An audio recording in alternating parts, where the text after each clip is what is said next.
আজকে আমি তৈরি করলাম একটা পাওয়ার সাপ্লাই ব্যবহার করে দুইটা টাইমার দিয়ে একটা অ্যালার্ম বাজবে নির্দিষ্ট সময় পর পর। এই যে এখানে আমি রিলে ব্যবহার করছি, দুইটা টাইমার দুইটা রিলে ব্যবহার করছি, চারটা পুশ সুইচ ব্যবহার করছি, এনসি এনও। মানে এটা কীভাবে কাজ করে আমি আপনাদের দেখাইতেছি। কাজটা হবে, এই টাইমারটা আপনি যত সেকেন্ড সেট করছি তত সেকেন্ড পর অ্যালার্ম দিবে।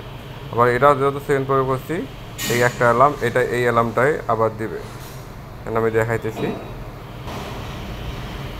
প্রথমটা অন করলাম, আমার এটা 10 সেকেন্ড আছে, 10 সেকেন্ড পর এটা অ্যালার্ম দিবে।